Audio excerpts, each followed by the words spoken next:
All right. Thank you so much, Leon. I've been told to speak into this mic, not into this one. Holding all the...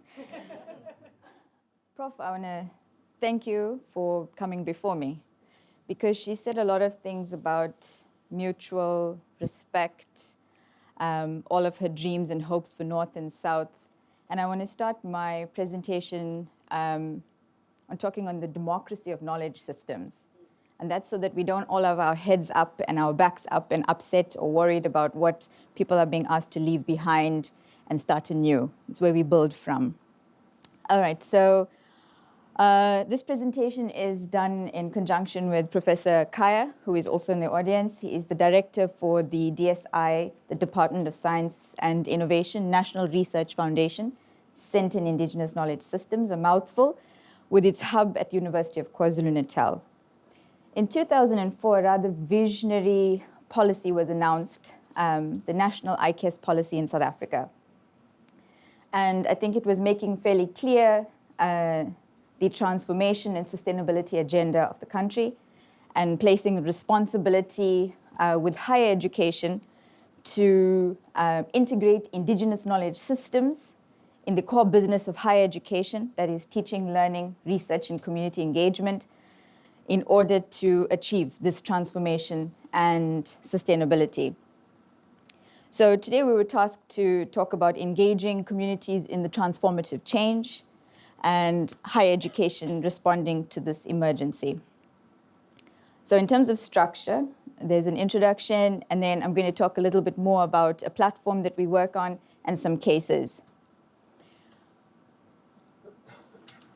In responding to this national IKS policy, the Center for Indigenous Knowledge Systems as a center of excellence was then put in place to sort of implement the policy, a way of driving how higher education is transformed in the country and how we can spread this message of how to integrate Indigenous knowledge systems in higher education in order to produce a different or a new generation of trainers.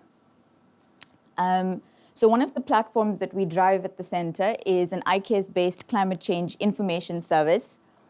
It's a flagship project where we promote research and human capital development. And as a strategic platform, it came about mainly because of the way we currently conceptualize climate change, where we look at, and we were discussing it there at our table, as a meteorological phenomenon, simply that. But by doing that, we're marginalizing the sort of holistic approach and understanding of conceptualization. We're marginalizing the cultural aspects, the gender aspects, the linguistic aspects, and how people communicate climate change on the ground in communities. And we don't have to go far into far-flung communities in India or China or South Africa, or in Africa. You can look in amongst your own communities here.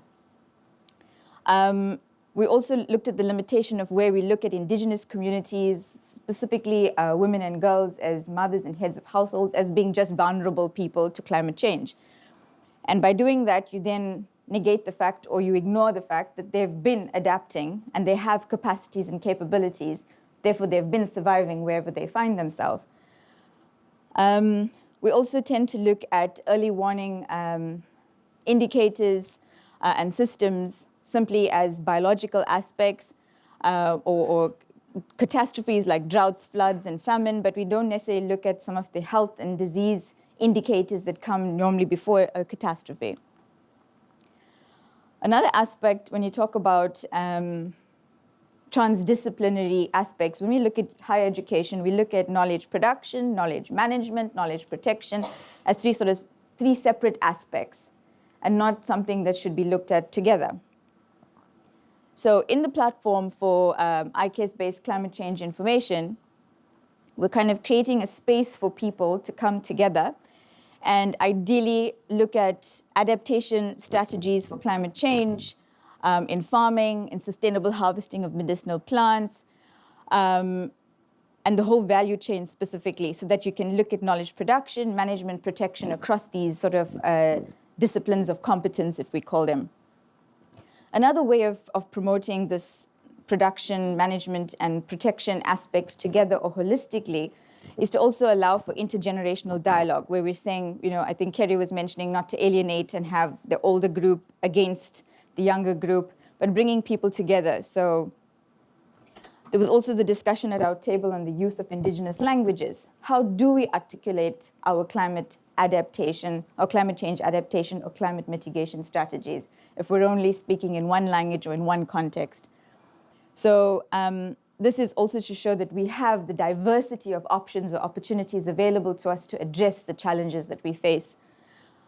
And sometimes a fantastic climate adaptation or mitigation strategy might be working here or might be working in place A, but it might not necessarily be relevant in another space.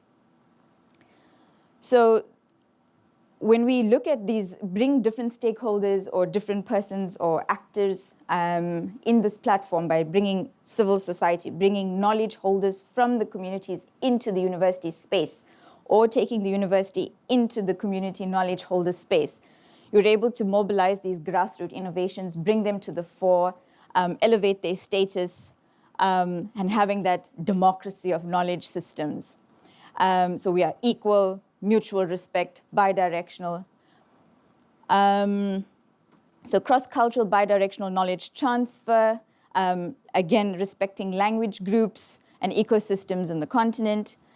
And then we are now making climate information culturally and ecologically specific and globally relevant at the same time. So just from an imagery perspective, this is basically what would happen. And again, you look at the IK holders and practitioners as experts, as professors. So where Prof was saying you don't go with your university gown and profess, you have community knowledge holders who are the professors, the grassroots or the barefoot professors that come in. And then they're doing that knowledge co-production. It's real research, real life in action.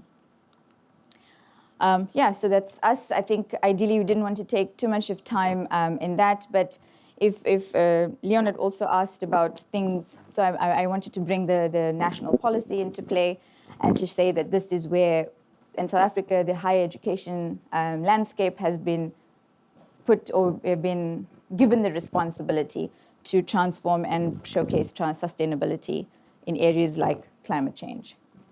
Thank you.